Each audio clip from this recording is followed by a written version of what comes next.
Husky Game Prep is brought to you by Gate City Bank, proud supporter of your Huskies. Stop by and ask us about our low interest rates to finally buy that new snowmobile or ice house you've been waiting for. Contact any of our 43 locations across North Dakota and central Minnesota, and of course around the St. Cloud area. Gate City Bank, for a better way of life. Member FDIC, equal housing lender.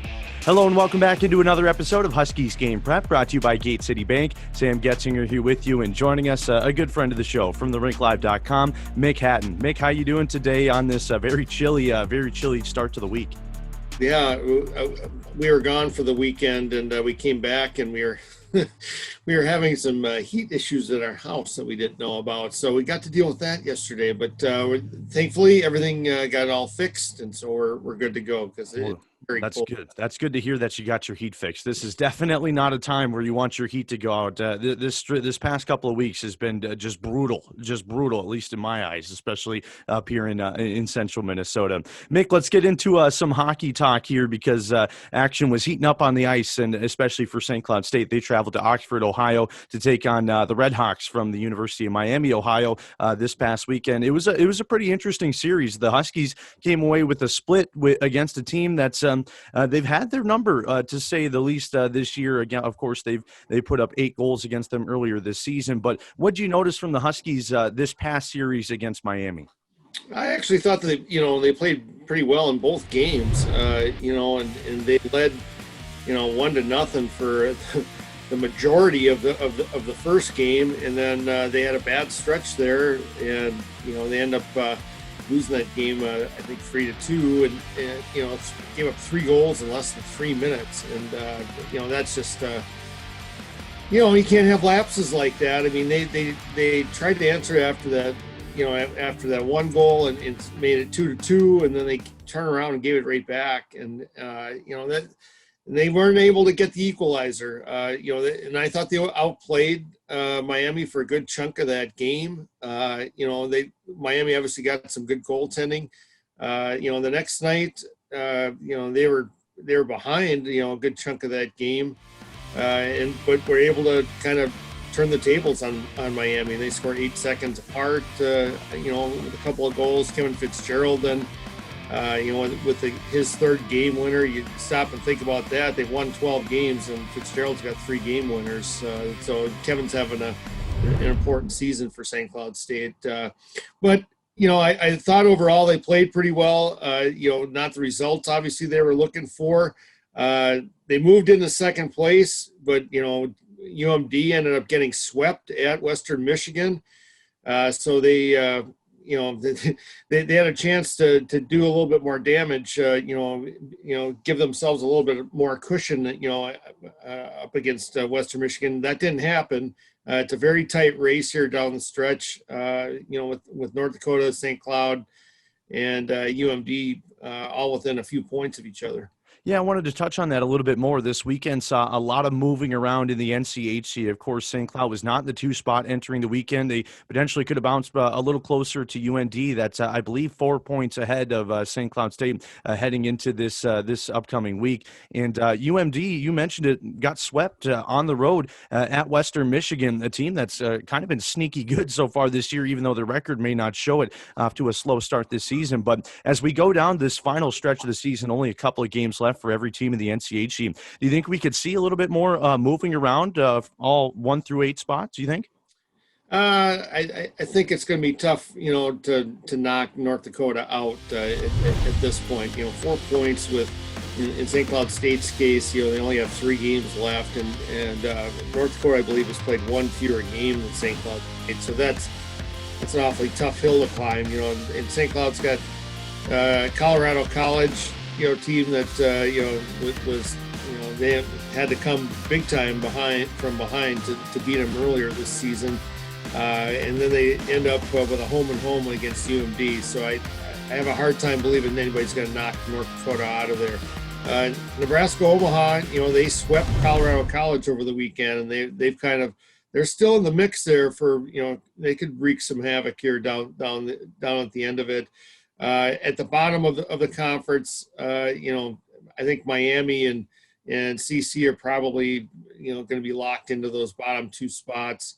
And Western might end up being the 15. They could still end up being the fifth team. And it's still hard to believe. Denver ends up getting swept at North Dakota, and you just look at that schedule. I know I keep saying that, but you look at the schedule that they've played, and you know how good of a from a talent standpoint Denver is, and they're going to end up probably the 5, maybe even the 6. I mean, if things break the right way for Western Michigan, but it's going to be interesting. It'll be interesting with that new format too. I mean, the one and done is a whole different kettle of fish than best of 3 out in the first round of the tournament. And whoever has to go up against Western Michigan or Denver in that first round over at the Ralph is going to have a tough time, to say the least, no matter what number they're at. Don't let the records fool them. Those are 2 really good teams. Now, you mentioned it a little bit. St. Cloud State will be taking on Colorado College this upcoming weekend. It's only a 1-game series. It's going to be on Saturday at noon. So an interesting time, something that these guys probably aren't used to too much, maybe a little bit more used to it after playing that interesting schedule over at the Pod with some different times and everything like that. But the St. Cloud State Huskies, they will be celebrating a senior day for their 8 seniors on the roster. And Mick, I just want to get your thoughts on what this senior class has done for St. Cloud State. Well, I mean, technically they still have a shot at winning.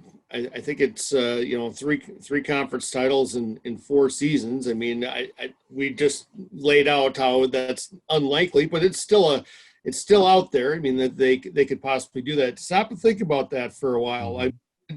It was decades before St. Cloud State won 1 regular season title, and this group of seniors has a chance to possibly win 3 conference titles in 4 seasons. So that would be a whale of a accomplishment for them. Great group of guys. David Reddick, I guess, is the guy that kind of pops out at you, first and foremost, just because he's played so many games in goal, and he's up over 100 games now in his career, which there's only one other goalie that's played that much for St. Cloud State. So that's going to be a guy that is going to be kind of burned into your memory. But a lot of really good guys, good role players for St. Cloud State. Obviously, Easton Brodzinski is a guy that it'll be interesting to see if Easton decides to come back next season. He's had a good season. He's not had a great senior season, but a big time goal scorer. I think in the last couple of weeks he's starting to kind of come around for St. Cloud State. So it'll be an interesting game. Against Colorado College. Grant Cruikshank is back in their lineup. He had been out with, I believe, some mononucleosis for them. In the first game that they were back, they had another COVID problem with on the Colorado College roster. So they had actually had a couple of weeks off. That first game against Omaha, they lost 7-1. So obviously there was some rust there. The next night it was 3-2. And they actually led 2-0 in that game, and Cruikshank had both those goals. He's got 8 goals in 12 games for Colorado College, so he's a big time player, and he's a difference maker. When you don't have a ton of offensive guys, you lose a guy like that, and the trickle down on it is pretty hard. And he and Slavin together on that top line are a pretty good 1-2 punch. Slavin's kind of a bigger guy, can get to the net, and Cruikshank uses his quickness to get all over the ice. So this is not going to be an easy game. They play UMD also this weekend. This is part of the makeup games that they weren't able to play at the Pod. So they play UMD one night and they play St. Cloud State the other. Yeah, it's not going to be an easy game, to say the least, for St. Cloud State. You mentioned, of course, that game will be taking place Saturday, this upcoming Saturday, a noon puck drop for that one over at the Herb Brooks National Hockey Center. Mick, thank you so much for joining us here on Huskies Game Prep. Always a pleasure to catch up with you. Hey, really appreciate you having me on, Sam. Not a problem at all. Be sure to check out therinklive.com for all your college hockey news. We'll be back with more here on Huskies Game Prep. Huskies fans, reminder that Huskies Game Prep is brought to you by Gate City Bank, proud supporter of SCSU Athletics. Gate City Bank, for a better way of life. Member FDIC, equal housing lender. Hey, Huskies fans, welcome back into Huskies Game Prep, brought to you by Gate City Bank. Sam Getzinger here with you, and joining us for the first time on the show, and if my memory counts me right, first time SCSU women's basketball member is joining Huskies Game Prep. It's senior Tori Warts. Tori, how you doing today? Good, thank you. This has been a very fun season for you guys so far, 9-3, and since we haven't had a member of the team on the show yet, I want to get your thoughts on how you feel the season has gone for you. I think that the beginning we started off a little bit rough. We're still, incorporating our freshmen. We have a lot of new faces, but we've been on a roll recently, and I think we're doing really well. So you guys 9-3, as I mentioned, that's second in the NSIC North behind Minnesota Duluth. And again, a hot start to the season. This season is almost coming to an end, believe it or not, which is very surprising. But I wanted to ask, after your guys' very strong season last year, winning the NSIC tournament, how much momentum has that brought into this season? Yeah, it's brought us a lot of momentum. Obviously, we got cut short last season, which just motivated us to work harder during the summer and to come back better than we were last year. And now, of course, this season has been littered with a COVID-19 protocol. You guys have had to delay the start of your season, and things have changed throughout the year. Has there been any major issues with scheduling? And if so, how have you guys worked around all that?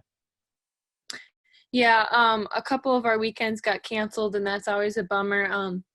Thankfully, one weekend we were able to play You Mary again, which was really nice. Unfortunately, the other weekend that we got canceled, we weren't able to have any games, but we just came back stronger that next weekend because we got to practice more.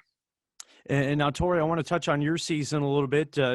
What's new? You're having a pretty solid season, like we've seen out of you for the past couple of years here at St. Cloud State. A senior this year, and of course, future plans I'm sure are still up in the air for you. But your one consistent thing is you're putting together another really good season. What's worked out so well for you and with this team?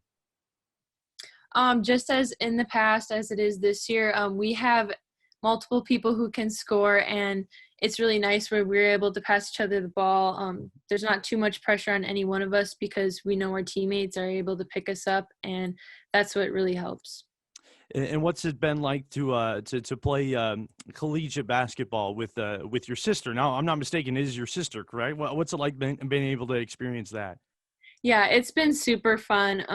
At first, I was a little bit nervous, not sure how it would work, but it's been really fun getting to play with her and practice with her, see her every day.